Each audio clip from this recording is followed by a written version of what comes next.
Se dirige-t-on vers une candidature de Alassane Ouattara pour un troisième mandat? Les appels se multiplient en tout cas dans ce sens du secrétaire exécutif du RHDP aux députés de ce parti. Un troisième mandat que certains anciens compagnons du président Ouattara ne voient pas d'un bon œil. C'est le cas de Marcel Amon Tano qui a annoncé aujourd'hui sa candidature. On vous en dit plus en début de journal.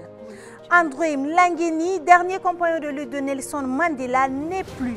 Le célèbre compagnon de route et de captivité de l'ancien président d'Afrique du Sud est mort à l'âge de 95 ans. Une annonce faite aujourd'hui par le président sud-africain Cyril Ramaphosa. Retour sur les grandes batailles de l'homme dans cette édition. Au Burkina Faso, la santé de Adama Ouedraogo dit Damis fait l'objet de vives préoccupations. Incarcéré dans le cadre du coup d'État manqué du 16 septembre 2015, Damis va très mal au point que sa vie même serait menacée. Depuis quelques jours, des appels à sauver sa vie se multiplient. Ils viennent des politiques et des milieux de journalistes. Nous vous en parlons dans cette édition. Voilà votre LCA 20h dans ses grandes articulations. Bonsoir à tous et merci de nous suivre. Nous ouvrons ce journal avec cette nouvelle qui nous vient de la Côte d'Ivoire. Marcel Amon Tano est candidat à la présidentielle d'octobre prochain. La Côte d'Ivoire nous invite à prendre un chemin différent. Je vous invite à prendre ce chemin avec moi. J'ai décidé de me porter candidat à la prochaine présidentielle. Je veux être le trait d'union entre tous les Ivoiriens. C'est par ces quelques mots qu'il annonce officiellement aujourd'hui sa candidature. Ancien ministre des Affaires étrangères, il avait choisi de rompre avec Alassane Ouattara en mars dernier après la désignation le 12 mars d'Amadou Gon Coulibaly comme candidat du RHDP au cours d'un bureau politique qu'il avait boycotté. En Côte d'Ivoire, le décès de son ancien Premier ministre Amadou Gon Coulibaly, qui était le candidat du parti au pouvoir, bouleverse les plans électoraux du président Ouattara, qui s'était engagé à passer la main à une nouvelle génération. À moins de 10 jours de la date limite du dépôt des candidatures, la question brûle sur toutes les lèvres. Qui, pour porter donc les couleurs du RHDP et lui assurer une victoire certaine sans entraîner la discolation du parti qui assure la gestion du pouvoir d'État en Côte d'Ivoire. Certains ne voient pas d'autre solution qu'Alassane Ouattara. Les députés du RHDP appellent le président Alassane Ouattara à se présenter à un troisième mandat. Cela rejoint en fait la position du directeur exécutif du parti, Adama Bictogo. Mais pour l'instant, le président ivoirien ne s'est pas encore prononcé sur sa probable candidature. Affaire à suivre. On en vient à présent à l'affaire Damis, arrêté dans le cadre du procès du putsch de septembre 2016. Adama Ouedraogo dit Damis croupit toujours à la Mako du journaliste. On connaissait le fragile état, mais ces derniers temps, sa santé chancelante semble s'être davantage détériorée. Son cas émeut de nombreuses personnalités qui ont depuis appelé la justice à se pencher sur le cas Damis. On voit cela avec Gilles Dasda. À la date du 18 juillet dernier, l'UPC demandait à la justice une clémence pour permettre à Adama Ouedraogo Damis d'accéder aux soins idoines. Cette demande fait suite à une visite du député Moussa Zerbo à la Mako pour s'enquérir de l'état de santé du journaliste détenu dans le cadre du procès du putsch manqué de 2015. Dans les geôles de la Mako, l'état de Damis, qu'on savait asthmatique, s'est détérioré. Et quelques jours avant le parti du Lion, Ablassé Ouedraogo tirait lui aussi la sonnette d'alarme à travers une déclaration de son parti. Dans cet écrit, Ablassé Ouedraogo disait son désarroi après avoir aperçu le journaliste venu pour soins dans une clinique de la place. En le voyant, même si cela a été furtif du fait des dispositions sécuritaires, j'ai essuyé des larmes, tant la santé de ce jeune homme s'est visiblement détériorée et de façon rapide. L'homme politique en appelait lui aussi à ce que la justice statue sur les demandes de liberté provisoire que le détenu aurait déposées. Chose sûre, l'état de santé du journaliste semble devenu des plus alarmants. En juin déjà, le CDP donnait l'alerte sur son cas et demandait une réaction humaniste des autorités. Damis, jadis en liberté provisoire, a été arrêté de nouveau en mars 2018 pour être arrivé en retard en salle d'audience. Dans une lettre ouverte adressée au président du Faso, il donnait les raisons de son retard. Et plus loin, il écrivait cette phrase qui fait froid dans le dos. Je tiens à vous informer que si le parquet me fait arrêter, je ferai la grève du médicament jusqu'à ce que mon asthme me tue à petit feu, jusqu'à ce que mort s'en suive. Vivement qu'une solution soit trouvée afin d'éviter la survenue d'un drame. On reste toujours au Burkina Faso où s'est tenu aujourd'hui le Conseil des ministres. Des grandes décisions prises. Il y a la réouverture des frontières aériennes le 1er août 2020. Et le Premier ministre prendra un décret pour définir les conditions d'entrée et de sortie du territoire. Outre ce point, le Conseil des ministres s'est apaisanti également sur d'autres dossiers, à savoir l'organisation des concours professionnels de la police nationale, le Covid-19 et la réforme des paiements numériques. Le compte rendu du Conseil des ministres de ce jour est signé Benjamin Kwame Bachirou Sawadogo. Le gouvernement burkinabé saute une autre restriction liée à la pandémie du coronavirus. Dès le 1er août 2020, les frontières aériennes devraient s'ouvrir. Le chef du gouvernement doit prendre un décret dans ce sens pour préciser les conditions de cette ouverture et les mesures à adopter pour les passagers. Et le gouvernement devra rassurer sur le principe de réciprocité avec les autres pays sur cette mesure. L'ouverture des frontières aériennes correspond à un ensemble qui se fait dans la sous-région. Je pense que le principe de réciprocité est un principe qui existe dans tous les pays du monde. Chaque pays aujourd'hui définit un certain nombre de règles pour entrer. Dans la sous-région, ça peut être harmonisé. Dans certains pays, c'est un peu plus différent, mais à nous de nous en tenir. De toute façon, les relations internationales, les relations entre les pays sont basées sur un principe de réciprocité, mais également de courtoisie et de diplomatie. Donc les questions délicates qui se poseront pourront fortement avoir des réponses dans le cadre donc, des différentes ambassades. Pour l'instant, il n'y a aucun problème. Concernant les frontières terrestres, il va falloir attendre encore. Pourquoi? Rémi Dandinou donne les raisons. Les contaminations venues importées, entre guillemets, sont de plus en plus importantes. Et elles font monter le pic de la maladie dans notre pays. Donc il est important de regarder ça. Les attentes des populations dans la lutte contre le grand banditisme, l'incivisme et le terrorisme sont légion. Pour contrer ces maux et étoffer l'équipe des forces de l'ordre, 750 postes sont à pourvoir pour le concours de la police nationale en 2020. Ces concours donc participent à la volonté d'un maillage plus conséquent du territoire national, mais également de répondre aux populations en termes d'attente dans la lutte contre l'incivisme, contre l'insécurité, contre le grand banditisme, contre le terrorisme, et simplement pour accompagner les populations dans leur bien-être, la protection de leurs biens et de leurs personnes. Les pluies diluviennes tombées récemment ont causé d'énormes dégâts, empêchant même certains enseignants et élèves à bien prendre part aux examens du CEP et BEPC. Bientôt vont démarrer les examens du baccalauréat et pour éviter que d'éventuels drames se produisent, le gouvernement prend les devants. Pour ce qui est du baccalauréat, il y a un certain nombre d'actes qui sont posés, c'est-à-dire la possibilité d'héberger les candidats si dans la zone il y a une pluviométrie trop importante, la possibilité également d'assurer les transports en cas. Donc il y a des réponses au cas par cas qui sont apportées, mais il est clair qu'avec la Covid et le déplacement donc de la période des examens, on était face à cette situation-là à laquelle les différents ministères ont déjà apprêté des réponses. À ce conseil, le gouvernement a adopté un décret portant numérisation des paiements au Burkina Faso. Ce décret doit permettre la sécurisation des paiements, de lutter contre la fraude, réduire les délais et moderniser les moyens de paiement. Il prend en compte le paiement des salaires, des indemnités ou encore le paiement des inscriptions dans les universités publiques et privées. Par décret du gouvernement, l'université Ouaga 2 va désormais s'appeler Université Thomas Sankara, une nouvelle mesure qui honore encore une fois de plus le héros national, père de la révolution d'août 1983. Nous y reviendrons dans nos prochaines éditions. En diplomatie, l'ambassadeur du Royaume de Belgique est en fin de mission au Burkina Faso. Après 4 années de coopération, Leven de la Marche et son épouse sont allés dire au revoir au président du Faso. Une occasion pour le représentant de la Belgique au Faso de revenir sur les grandes entreprises par son pays dans une très bonne coopération. Des actions intervenues dans le secteur social, de la sécurité et surtout sur le Covid-19 qui a impacté négativement des secteurs sociaux de base. Benjamin Kwame, Bachirou Sawadogo.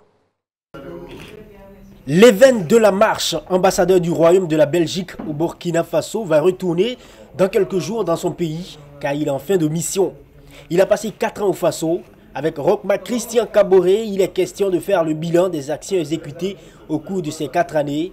Une coopération axée sur le social mais aussi la sécurité.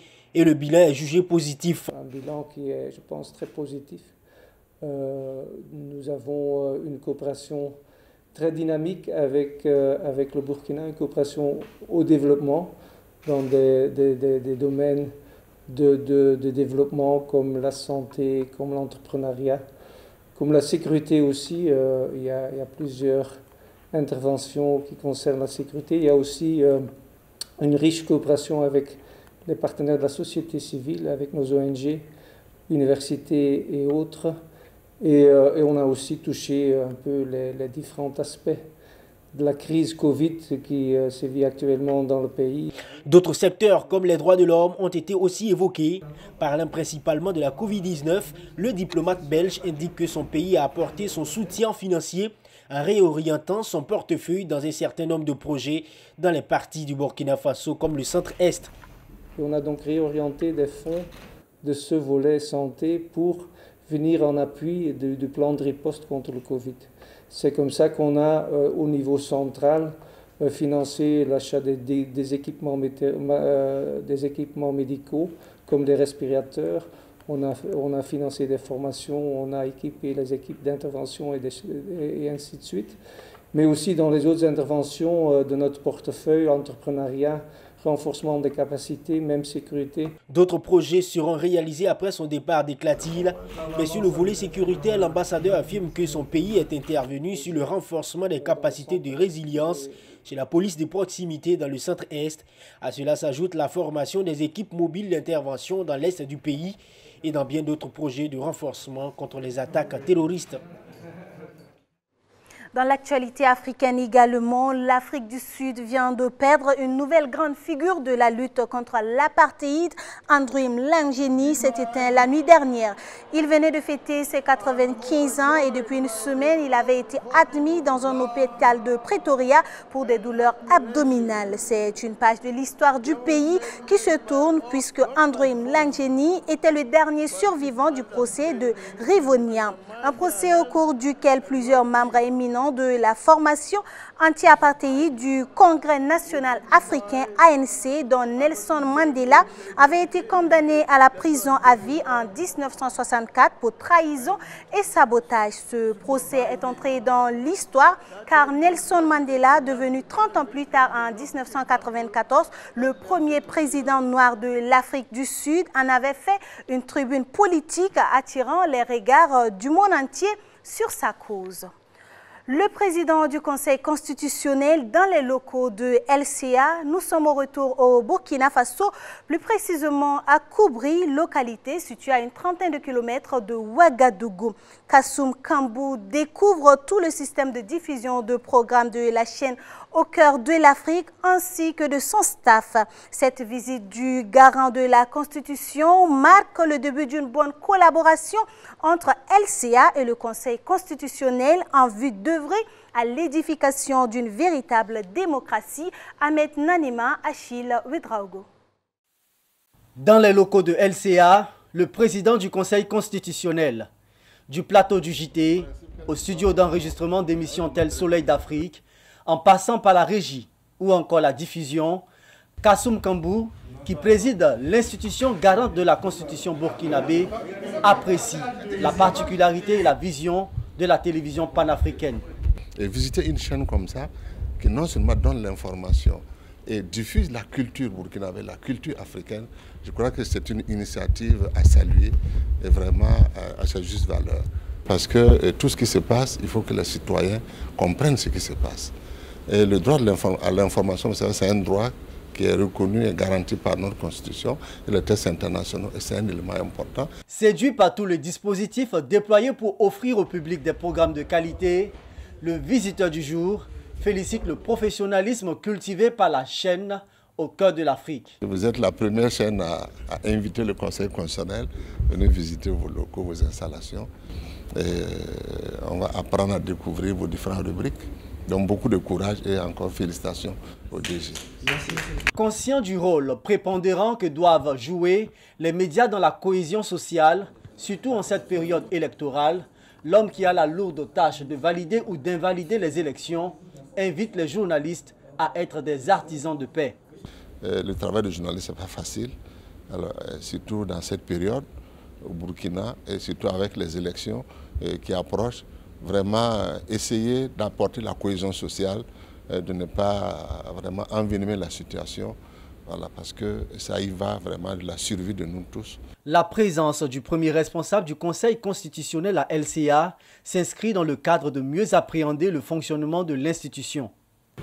Il était important pour nous de recevoir le président du Conseil constitutionnel, en fait, pour nous entretenir sur les missions, le rôle des missions, et surtout pour qu'on comprenne.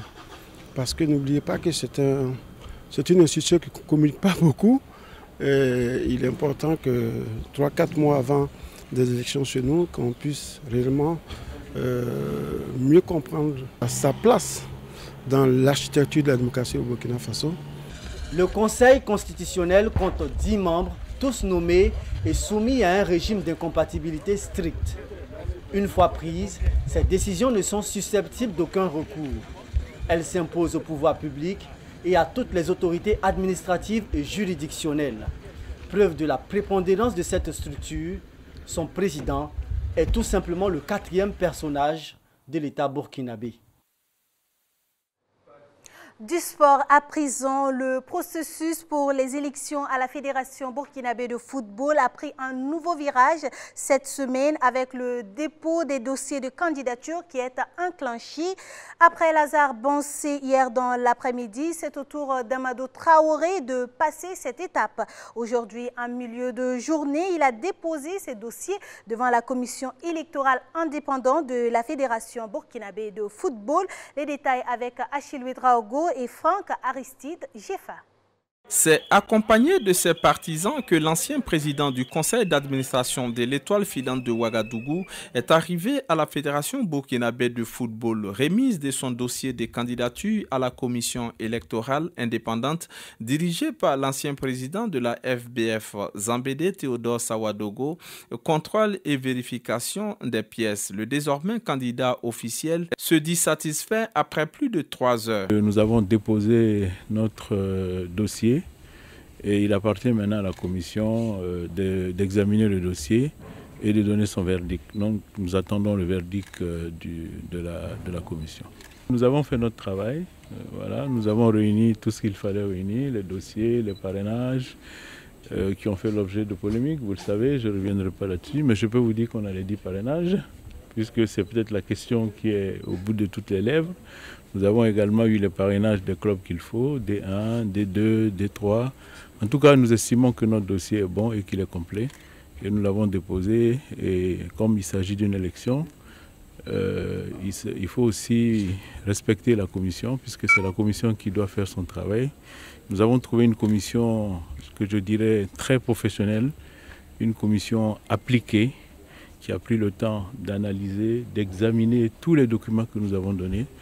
Et pour ma part, j'ai confiance en cette commission, j'ai confiance en ce processus électoral et ce que nous souhaitons, c'est que ce processus électoral aille jusqu'au bout.